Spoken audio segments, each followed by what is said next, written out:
ವರ್ಷಗಳ ತಪಸ್ಸು ಫಲಿಸಿತ್ತು. ಸಂಭ್ರಮ ಮುಗಿಲು ಮುಟ್ಟಿತ್ತು. ರೆಡ್ ಆರ್ಮಿಯ ವಿರಾಟ ಅವತಾರಕ್ಕೆ ಟ್ರೋಫಿ ಕೈ ಸೇರಿತ್ತು. ಅಭಿಮಾನಿಗಳ ಸೆಲೆಬ್ರೇಷನ್ಗೆ ಕೊನೆಯೇ ಇಲ್ಲದಂತಾಗಿತ್ತು. ಆರ್ಸಿಬಿ ತಂಡ ಕಪ್ ಗೆದ್ಕೊಂಡು ಬೆಂಗಳೂರಿಗೆ ಬಂದಿದ್ರು. ಸನ್ಮಾನನೂ ನಡೆದಿತ್ತು. ಆದ್ರೆ ಇನ್ನೇನು ರೆಡ್ ಆರ್ಮಿ ಸ್ಟೇಡಿಯಂ ಕಡೆ ಹೋಗ್ಬೇಕಿತ್ತು. ಈ ವೇಳೆ ಘನ ಘೋರ ನಡೆದಿದೆ. ರೆಡ್ ಆರ್ಮಿಯನ್ನ ನೋಡೋಕೆ ಬಂದವರು ಸಾವಿನ ಮನೆ ಸೇರಿದ್ದಾರೆ. ಸಂಭ್ರಮದಲ್ಲಿ ಮುಳುಗಿದ್ದ ಅಭಿಮಾನಿಗಳು ದುರಂತ ಅಂತ್ಯ ಕಂಡಿದ್ದಾರೆ.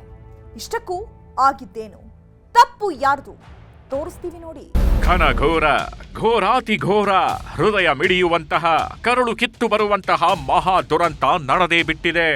ಒಂದೊಂದು ದೃಶ್ಯವೂ ಒಂದೊಂದು ಕ್ಷಣವೂ ಕೂಡ ಜೀವ ಹಿಂಡುತ್ತಿದೆ. ಸಂಭ್ರಮದ ನಡುವೆ ಸಾವಿನ ಆರ್ತನಾದ ಕೇಳಿಸಿಬಿಟ್ಟಿದೆ. ಇನ್ನೇನು ಮನೆಗೆ ಹೋಗ್ಬೇಕು ಅಂತಿದ್ದವರು, ಅಮ್ಮನಿಗೆ ಫೋನ್ ಮಾಡಿ ಮನೆಗೆ ಬರ್ತಿದ್ದೀನಿ ಅಂತ ಹೇಳಿದ್ದವರು ಬೆಂಗಳೂರಿನ ಚಿನ್ನಸ್ವಾಮಿ ಸ್ಟೇಡಿಯಂನ ಎದುರು ಸಾವಿನ ಮನೆ ಸೇರ್ಬಿಟ್ಟಿದ್ದಾರೆ.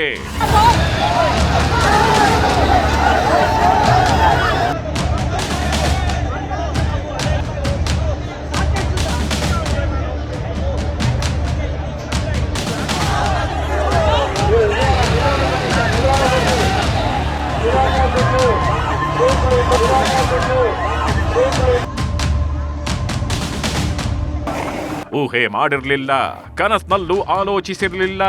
ಆರ್ಸಿಬಿ ಅಭಿಮಾನಿಗಳ ಪಾಲಿಗೆ ಈ ದಿನವೇ ಕರಾಳ ದಿನ ಆಗತ್ತೆ ಅನ್ನೋದು ತಿಳಿದಿರ್ಲಿಲ್ಲ. ಯಾರೊಬ್ಬರೂ ಕೂಡ ಆಲೋಚಿಸಿರ್ಲಿಲ್ಲ. ಆದರೆ ಯಾವುದಾಗಬಾರ್ದಿತ್ತೋ, ಯಾವುದು ನಡಿಬಾರ್ದಿತ್ತೋ ಅದೇ ನಡೆದು ಬಿಟ್ಟಿದೆ. ಕ್ಷಣ ಮಾತ್ರದಲ್ಲಿ ಇಡೀ ವಾತಾವರಣವೇ ಚೇಂಜ್ ಆಗಿ ಹೋಗುತ್ತೆ. ಸಂಭ್ರಮ ಮರೆಯಾಗಿ ಹೋಗುತ್ತೆ. ಸೂತಕ ಕಾರ್ಮೋಡದ ಕರಿ ಛಾಯೆ ಇಡೀ ಬೆಂಗಳೂರಿನಲ್ಲಿ ಆವರಿಸತ್ತೆ. ಇಡೀ ಕರುನಾಡಿನ ಜನತೆ ಮರುಗಿ ಹೋಗ್ತಾರೆ. ಯಾಕಂದ್ರೆ ಆರ್ಸಿಬಿ ತಂಡದ ದರ್ಶನಕ್ಕೆ ಬಂದವರು, ರೆಡ್ ಆರ್ಮಿಯ ಜೊತೆ ಸಂಭ್ರಮಿಸೋಕೆ ಅಂತ ಕಾಯ್ತಾಗಿದ್ದವರು ಅನ್ಯಾಯವಾಗಿ ದಾರುಣ ಅಂತ್ಯ ಕಂಡಿದ್ದಾರೆ. ಆರ್ಸಿಬಿ ವಿಜಯೋತ್ಸವದಲ್ಲಿ ಘನಘೋರ, ನೂಕು ನುಗ್ಗಲು ಕಾಲ್ತುಳಿತ, ಸಾವಿನ ಆರ್ತನಾದ.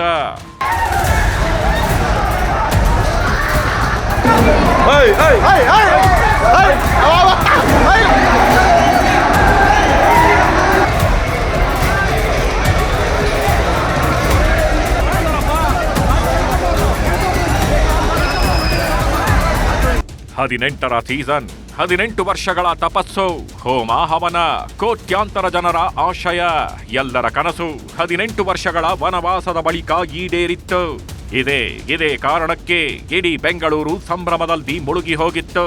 ಕರ್ನಾಟಕದ ಜನ ದೀಪಾವಳಿ, ಯುಗಾದಿ, ದಸರಾ ಎಲ್ಲವನ್ನೂ ಒಟ್ಟಿಗೆ ಮಾಡ್ತಿದ್ರು. ಆರ್ಸಿಬಿ ಅಭಿಮಾನಿಗಳಾಗಿ ಜೋಶ್ಗೆ ಡಬಲ್ ಡೋಸ್ ಕೊಟ್ಟಿತ್ತು. ಮತ್ತದೇ ರೆಡ್ ಆರ್ಮಿ, ವಿರಾಟ್ ಬಳಗ, ರಜತ್ ಪಟಿದಾರ್ ಟೀಮ್ ನರೇಂದ್ರ ಮೋದಿ ಸ್ಟೇಡಿಯಂನಲ್ಲಿ ಕಪ್ ಗೆದ್ದ ಮೇಲೆ ಆರ್ಸಿಬಿ ಟೀಮ್ ಸಂಭ್ರಮಾಚರಣೆ ಮಾಡಿತ್ತು. ತಮ್ಮ ಕನಸು ಈಡೇರ್ತು ಅಂತ ಕುಣಿದಾಡಿದ್ರು.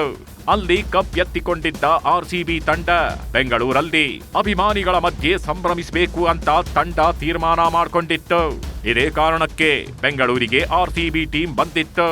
HAL ಏರ್ಪೋರ್ಟ್ಗೆ ಬಂದಿದ್ದ ಟೀಮ್ ಅನ್ನು ಡಿಕೆಶಿ ಸ್ವಾಗತಿಸಿದ್ರು. ವಿರಾಟ್ ಕೊಹ್ಲಿಗೆ ಕನ್ನಡ ಬಾವುಟ ಕೊಟ್ಟಿದ್ರು. ಅಲ್ಲಿಂದ ಅವರನ್ನ ವಿಧಾನಸೌಧಕ್ಕೆ ಕರೆತರಲಾಗಿತ್ತು. ನಂತರ ಆರ್ಸಿಬಿ ಟೀಮ್ ವಿಧಾನಸೌಧಕ್ಕೆ ಬರಬೇಕಾದ್ರೆ ಸಾವಿರಾರು ಆರ್ಸಿಬಿ ಫ್ಯಾನ್ಸ್ ವೆಲ್ಕಮ್ ಮಾಡಿದ್ರು. ರಸ್ತೆಗಳಲ್ಲಿ ಸಾವಿರಾರು ಫ್ಯಾನ್ಸ್ಗಳು ಹರ್ಷೋದ್ಗಾರ ಕೂಗಿದ್ರು. ಇದಾದ್ಮೇಲೆ ವಿಧಾನಸೌಧದಲ್ಲಿ ಆರ್ಸಿಬಿ ಟೀಮ್ಗೆ ಅಭಿನಂದನೆಯನ್ನು ಸಲ್ಲಿಸಲಾಗಿತ್ತು. ಇತ್ತ ಅಭಿನಂದನೆ ಸಲ್ಲಿಸ್ತಾಗಿದ್ರೆ ಮತ್ತೊಂದು ಕಡೆ ಚಿನ್ನಸ್ವಾಮಿ ಸ್ಟೇಡಿಯಂನಲ್ಲಿ ದುರಂತ ನಡೆದೇ ಬಿಟ್ಟಿದೆ. ಚಿನ್ನಸ್ವಾಮಿ ಸ್ಟೇಡಿಯಂನಲ್ಲಿ ಏಕಾಏಕಿ ಕಾಲ್ತುಳಿತ ನಡೆದೇ ಬಿಡ್ತು.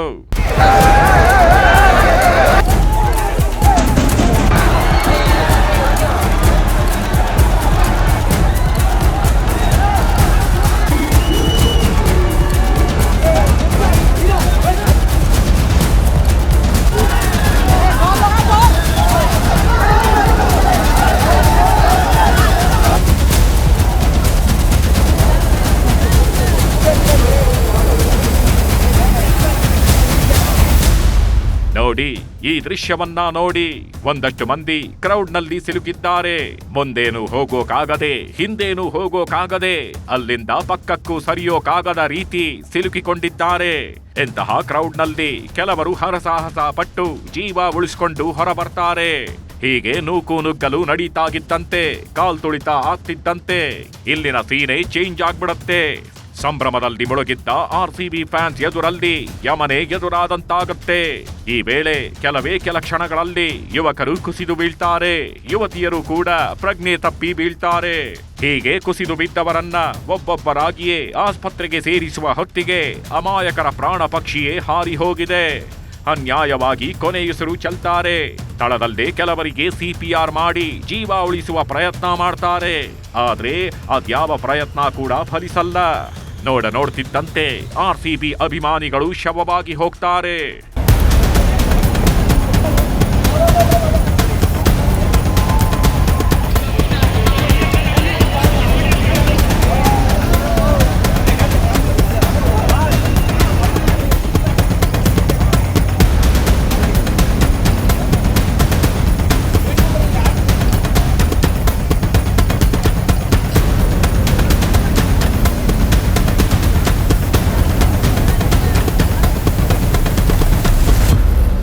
ಸ್ಟೇಡಿಯಂ ಅಲ್ಲೂ ಕೂಡ ನಾನು ಪೊಲೀಸ್ ಅವ್ರ ಹತ್ರ ಮಾತಾಡಿದೆ. ಇದು ಅನ್ಕಂಟ್ರೋಬಲ್ ಕ್ರೌಡ್, ಎಲ್ಲ ಗೇಟ್ ಎಲ್ಲ ಕಿತ್ತು ಬಿಸಾಕಿ ಎಲ್ಲ ತುಳಿದು ಸ್ಟ್ಯಾಂಪೇಡ್ ಆಗಿ ಆಗಿದೆ. ಇಲ್ಲಿ 6 ಡೆತ್ ಆಗಿದೆ. ಒಂದು 11-12 ಜನ ಇನ್ನ ಚಿಕಿತ್ಸೆಯಲ್ಲಿದ್ದಾರೆ. ಬಟ್ ಔಟ್ ಆಫ್ ಡೇಂಜರ್ ಅಂತ ಡಾಕ್ಟರ್ಸ್ ಎಲ್ಲ ಹೇಳ್ತಾ ಇದ್ದಾರೆ. ಅಲ್ಲೊಂದು 4 ವೆರಿ ಸೀರಿಯಸ್ ಅಂತ ಹೇಳ್ತಾರೆ. ಅಲ್ಲೂ ಹೋಗ್ತಾ ಇದ್ದೀನಿ. ಇದರ ಆಗಬಾರ್ದಾಗಿತ್ತು. ಕಾಲ್ತುಳಿತದಲ್ಲಿ 9ನೇ ತರಗತಿ ವಿದ್ಯಾರ್ಥಿನಿ ದುರ್ಮರಣ. ಸಂಜೆ 4:30ರಿಂದ 5 ಗಂಟೆಯೊಳಗೆ ಚಿನ್ನಸ್ವಾಮಿ ಸ್ಟೇಡಿಯಂನಲ್ಲಿ ವಾತಾವರಣ ಚೇಂಜ್ ಆಗಿ ಹೋಗುತ್ತೆ. ಪೊಲೀಸರಿಗೆ ಏನು ಮಾಡಬೇಕು ಅಂತ ಗೊತ್ತಾಗಲ್ಲ. ಚಿನ್ನಸ್ವಾಮಿ ಸ್ಟೇಡಿಯಂನ ಸಿಬ್ಬಂದಿಗೂ ತಿಳಿಯಲ್ಲ. ಯಾಕಂದ್ರೆ ಏಕಾಏಕಿ ಕಾಲ್ತುಳಿತ ಆಗಿತ್ತು. ಆ ಕಾಲ್ತುಳಿತದಲ್ಲಿ ಸಿಲುಕಿದ್ದವರನ್ನ ಒಬ್ಬೊಬ್ಬರನ್ನಾಗಿಯೇ ಉಳಿಸುವ ಪ್ರಯತ್ನ ನಡೆದಿತ್ತು. ಒಬ್ಬೊಬ್ಬರನ್ನೇ ಸ್ಟೇಡಿಯಂನಿಂದ ಹೊರಗೆತ್ಕೊಂಡು ಬರಲಾಗ್ತಿತ್ತು. ಕೆಲವರು ಅದಾಗಲೇ ಶವವಾಗಿ ಹೋಗಿದ್ರು. ಒಬ್ಬ ಸತ್ತು ಹೋಗಿದ್ದಾನೆ.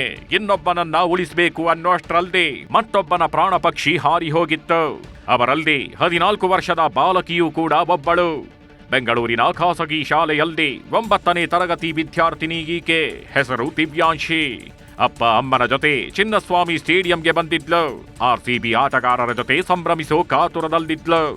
ಆದ್ರೆ ವಿಧಿಯಾಟ ನೋಡಿ ಮಾಡದ ತಪ್ಪಿಗೆ ಇನ್ನೂ ಬಾಳಿ ಬದುಕಬೇಕಿದ್ದ ದಿವ್ಯಾಂಶಿ ಬಾರದ ಲೋಕ ಸೇರ್ಬಿಟ್ಟಿದ್ದಾಳೆ. ಸಾಫ್ಟ್ವೇರ್ ಕಂಪನಿ ಉದ್ಯೋಗಿ ಸಹನಾ ಸಾವು. ಬಾಲಕಿ ಸಾವಿನ ವಿಷಯ ಗೊತ್ತಾಗ್ತಿದ್ದಂತೆ ಮತ್ತೊಂದು ನೋವಿನ ವಿಚಾರ ಹೊರಬಂದಿತ್ತು. ಬೆಂಗಳೂರಿನ ಸಾಫ್ಟ್ವೇರ್ ಕಂಪನಿಯಲ್ಲಿ ಕೆಲಸ ಮಾಡ್ತಿದ್ದ ಯುವತಿ ಸಹನಾ ಎಂಬಾಕೆಯ ಸಾವಿನ ವಿಷಯ ಹೊರಬಂದಿತ್ತು.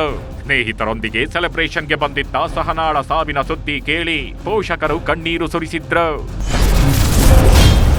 ಸ್ಟೇಡಿಯಂಗೆ ನುಗ್ಗಲು ಹೋದಾಗ ಕಾಲ್ತುಳಿತ. ಉಸಿರಾಡೋಕೆ ಆಗದೆ 4 ಸಾವು. ಇನ್ನೇನು ಸ್ಟೇಡಿಯಂಗೆ ಆರ್ಸಿಬಿ ತಂಡ ಎಂಟ್ರಿ ಕೊಡುತ್ತೆ. ಸ್ಟೇಡಿಯಂನಲ್ಲಿ ಸಂಭ್ರಮ ಶುರುವಾಗುತ್ತೆ ಅನ್ನೋ ವಿಷಯ ಗೊತ್ತಾಗ್ತಿದ್ದಂತೆ ಫ್ಯಾನ್ಸ್ ಸ್ಟೇಡಿಯಂ ಒಳಗೆ ನುಗ್ಗೋಕೆ ಮುಂದಾಗಿದ್ರು. ಚಿನ್ನಸ್ವಾಮಿ ಸ್ಟೇಡಿಯಂನ ಗೇಟ್ ನಂಬರ್ 3, ಗೇಟ್ ನಂಬರ್ 10 ಹಾಗೂ ಗೇಟ್ ನಂಬರ್ 21 ಬಳಿ ನೂಕು ನುಗ್ಗಲಾಗಿತ್ತು. ಈ ವೇಳೆ ಕಾಲ್ತುಳಿತ ನಡೆದಿದ್ದು ಜನರ ಕಾಲಡಿ ಅನೇಕರು ಸಿಲುಕಿದ್ರು. ಈ ವೇಳೆ ಉಸಿರಾಡುವುದಕ್ಕೂ ಆಗದೆ 4 ಕೊನೆಯುಸಿರು ಎಳೆದಿದ್ರು. ಇದೇ ಕಾಲ್ತುಳಿತದಲ್ಲಿ ಸಿಲುಕಿದ್ದ ಆರ್ಸಿಬಿ ಅಭಿಮಾನಿಯ ಜೀವ ಉಳಿಸೋಕೆ ಪ್ರಯತ್ನಿಸ್ತಾರೆ. ಕಾಲ್ತುಳಿತಕ್ಕೆ ಸಿಲುಕಿ ಪ್ರಜ್ಞೆ ಕಳೆದುಕೊಂಡ ವ್ಯಕ್ತಿಯ ಎದೆ ಒತ್ತಿ ಬಾಯಿಗೆ ಬಾಗಿಟ್ಟು ಊದಿ ನೋಡ್ತಾರೆ. ಆದರೆ ಪ್ರಾಣ ಉಳಿಸೋಕೆ ಆಗಿರ್ಲಿಲ್ಲ. 13 ವರ್ಷದ ಬಾಲಕ ದಾರುಣ ಅಂತ್ಯ. ಇಷ್ಟೊಂದು ಕ್ರೌಡ್ನಲ್ಲಿ ಕಾಲ್ತುಳಿತದಲ್ಲಿ 13 ವರ್ಷದ ಬಾಲಕ ಸಿಕ್ಕಾಕೊಂಡಿದ್ದ. ಕಾಪಾಡಿ ಕಾಪಾಡಿ ಅಂತ ಕೂಗಾಡಿದ್ದ. ಕಾಲ್ತುಳಿತಕ್ಕೆ ಸಿಲುಕಿ ಕೊನೆ ಉಸಿರು ಎಳೀತಿದ್ದ. ಈ ವೇಳೆ ಪೊಲೀಸರು ಎತ್ಕೊಂಡು ಎದ್ನೋ ಬಿದ್ನೋ ಅಂತ ಓಡಿದ್ರು. ಆದ್ರೆ ಅವರ ಪ್ರಯತ್ನವೂ ಫಲಿಸಲಿಲ್ಲ. ಕೈಕಾಲು ಮುರಿದುಕೊಂಡು ನರಳಾಟ. ಕಾಲ್ತುಳಿತದಲ್ಲಿ ಸಿಲುಕಿ 30ಕ್ಕೂ ಹೆಚ್ಚು ಆರ್ಸಿಬಿ ಅಭಿಮಾನಿಗಳಿಗೆ ಗಾಯವಾಗಿದೆ. 5ಕ್ಕೂ ಹೆಚ್ಚು ಜನರಿಗೆ ಕೈಕಾಲು ಎದೆ ಭಾಗದ ಮೂಳೆಗಳು ಮುರಿದಿವೆ. ಬೌರಿಂಗ್ ಆಸ್ಪತ್ರೆಯಲ್ಲಿ ಕೆಲವರಿಗೆ ಚಿಕಿತ್ಸೆ ನೀಡುತ್ತಿದ್ರೆ ಮಲ್ಯ ರಸ್ತೆಯಲ್ಲಿರುವ ವೈದೇಹಿ ಆಸ್ಪತ್ರೆಯಲ್ಲಿ ಕೆಲವರಿಗೆ ಚಿಕಿತ್ಸೆ ನೀಡಲಾಗ್ತಿದೆ. ಏನಿಲ್ಲ ಅಂದ್ರೂ 30ಕ್ಕೂ ಹೆಚ್ಚು ಜನರಿಗೆ ಚಿಕಿತ್ಸೆ ನೀಡಲಾಗ್ತಿದೆ.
ವಿಧಾನಸೌಧದ ಮುಂದೆ ಏನಿಲ್ಲ ಅಂದ್ರು 1 ಲಕ್ಷ ಜನ ಸೇರಿದ್ರು.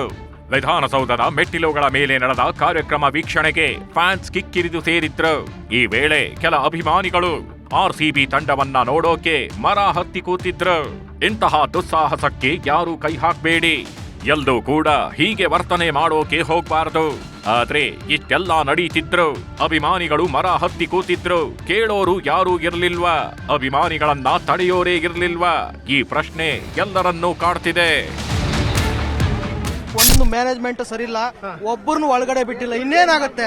ಮ್ಯಾನೇಜ್ಮೆಂಟ್ ಸರಿಯಾಗಿದ್ರೆ ಸರಿಯಾಗದು. 3 ಗಂಟೆಗೆ ಬಂದು ನಿಂತ್ಕೊಂಡಿದ್ದು ಗೇಟ್ ನಂಬರ್ 7 ಬಂದು ನಿಂತ್ಕೊಳ್ಳಿ ಅಂತಂದ್ರು. ಇವಾಗ 5 ಗಂಟೆ 20 ನಿಮಿಷ ಆದ್ರೂ ಒಬ್ಬರನ್ನು ಬಿಟ್ಟಿಲ್ಲ ಸರ್. ಎಷ್ಟು ಜನ ಇದ್ರ ಆ ಟೈಮಲ್ಲಿ? ಏಕೈಕಿ ಒಳಗಡೆ ನುಗ್ಗೋಕೆ ಏನಾಯ್ತಾ ಇನ್ಸಿಡೆಂಟ್? 300-400 ಜನ ಇದ್ರು ಸರ್. 300-400 ಜನ ಇದ್ರು. ಎಲ್ಲ ಸಿಗಾಕೊಂಡು ನಮ್ಗೆಲ್ಲ ಉಸಿರು ಕಟ್ಟಿಗೆ ನಾವು ಬದುಕಿರೋದೇ ಹೆಚ್ಚು ಸರ್. ವಿಧಾನಸೌಧದ ಮುಂದೆ ಇಷ್ಟೊಂದು ಕ್ರೌಡ್ ಇದ್ರೆ ಚಿನ್ನಸ್ವಾಮಿ ಸ್ಟೇಡಿಯಂ ಸುತ್ತಲೂ 2-3 ಲಕ್ಷ ಮಂದಿ ಸೇರಿದ್ರು. ಸ್ಟೇಡಿಯಂನ ಕೆಪಾಸಿಟಿ ಕೇವಲ 35,000 ಅಷ್ಟೇ. ಆದರೆ ಇಲ್ಲಿ ಸೇರಿರೋದು 2 ಲಕ್ಷದಿಂದ 3 ಲಕ್ಷ ಮಂದಿ. ಇಷ್ಟೊಂದು ಜನರು ಸೇರಿರೋದನ್ನ ನೋಡಿ ಸ್ಟೇಡಿಯಂ ಸಿಬ್ಬಂದಿ ಎಚ್ಚೆತ್ಕೊಳ್ಬೇಕಿತ್ತು. ಎಲ್ಲಾ ಸೀಟ್ಗಳು ಫುಲ್ ಆದ ತಕ್ಷಣ ಅನೌನ್ಸ್ ಮಾಡಬೇಕಿತ್ತು. ಆದ್ರೆ ಅದ್ಯಾವುದೂ ನಡೆದಿಲ್ಲ. ಹಾಗೂ ಅನಾಹುತವನ್ನ ತಡೆದಿಲ್ಲ. ಇನ್ನೇನು ಮದುವೆ ಆಗಲು ಸಿದ್ಧತೆ ಮಾಡಿಕೊಂಡಿದ್ದ ಯುವಕ ಪೂರ್ಣಚಂದ್ರ ಎಂಬಾತನು ಉಳಿದಿಲ್ಲ. ಸರ್, ನನ್ನ ತಂಗಿಯ ಮಗ ಪೂರ್ಣಚಂದ್ರ ಅಂದ್ಬಿಟ್ಟು ರಾಯ ಸಮುದ್ರದವರು. ಅವ್ರಿಗೆ ಒಬ್ಬನೇ ಮಗ. ಬಟ್ ಸಿವಿಲ್ ಮಾಡಿಕೊಂಡು ಈಗ ಜಸ್ಟ್ 6 ತಿಂಗಳಾಯಿತು ಅವನು ವರ್ಕ್ ಮಾಡೋಕ್ಕೆ ಸ್ಟಾರ್ಟ್ ಮಾಡಿ.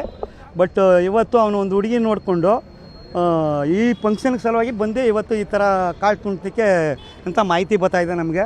ಈ ಥರ ತೀರೋಗಿದ್ದಾನೆ ಅಂತವ. ಇವತ್ತೇ ಹೆಣ್ಣು ನೋಡಿದ್ದು. ಆ ಗೇಟ್ನಲ್ಲೂ ಜನ, ಈ ಗೇಟ್ನಲ್ಲೂ ಜನ, ಎಲ್ಲಿಗೋದ್ರೂ ಜನವೋ ಜನ. ಈ ಕ್ರೌಡ್ನಲ್ಲಿ ಸ್ಟೇಡಿಯಂನ ಮ್ಯಾನೇಜ್ಮೆಂಟ್ ಅಲರ್ಟ್ ಆಗಿಲ್ಲ. ಎಲ್ಲರನ್ನ ಕಳುಹಿಸೋ ಕೆಲಸ ಮಾಡಿಲ್ವಂತೆ. ನನ್ನ ಕಣ್ಮುಂದೆನೆ 4 ಜನ ಸತ್ತೋದ್ರು. ಹೆಂಗಸರು ಎಷ್ಟು ಜನ ಇದ್ರು ಅದರಲ್ಲಿ? ಹೆಂಗಸ್ರೇ ಜಾಸ್ತಿ ಜನ ಇದ್ದಿದ್ದು. ಹುಡುಗರೇ ಅಷ್ಟೊಂದು ಜನ ಇರಲ್ಲ. ಯಾವ ಒಂದು ಹುಡುಗ ಮಾತ್ರ ಸ್ಪಾಟ್ ಆಗಿದ್ದ. ಅಲ್ಲ, ಈಗ ಏನಕ್ಕೆ ಇನ್ಸಿಡೆಂಟ್ ಆಯ್ತು ಅಂತ? ಅದೇ ಸರ್, ಏನಿಲ್ಲ ನೋಡಿ, ಒಂದ್ ಗೇಟ್ ತೆಗ್ದಿದ್ದಾರೆ. ಆ ಪೂರ್ತಿ ಗೇಟ್ ತೆಗಿಬೇಕಾಗಿತ್ತು. ಅದು ಮುಂದ್ಗಡೆ ಆದಂಗೆ ತಳ್ಬೇಕಾಗಿತ್ತು. ಏನ್ ಮಾಡ್ತಾ ಇದ್ರು? ಜನರೆಲ್ಲ ಇಲ್ಲಿದ್ರು. ಅದು ಮುಂದ್ಗಡೆ ತಳಕಾಯ್ತಾರಲ್ಲ, ಜನರು ಫೋರ್ಸ್ ಆಗ್ತಾ ಇದ್ರು. ಸದ್ಯಕ್ಕೆ ಘಟನೆ ನಡೆಯುತ್ತಿದ್ದಂತೆ ಆಸ್ಪತ್ರೆಗೆ ಹೋಗಿದ್ದ ಸಿಎಂ ಸಿದ್ದರಾಮಯ್ಯ ಪರಿಸ್ಥಿತಿ ಬಗ್ಗೆ ತಿಳಿದುಕೊಂಡಿದ್ದಾರೆ. ಮೃತ ಕುಟುಂಬಕ್ಕೆ 10 ಲಕ್ಷ ಪರಿಹಾರ ಘೋಷಣೆ ಮಾಡಿದ್ದಾರೆ. ಮತ್ತೊಂದು ಕಡೆ ಮ್ಯಾಜಿಸ್ಟ್ರೇಟ್ ತನಿಖೆಗೆ ಆದೇಶ ಮಾಡಿದ್ದಾರೆ.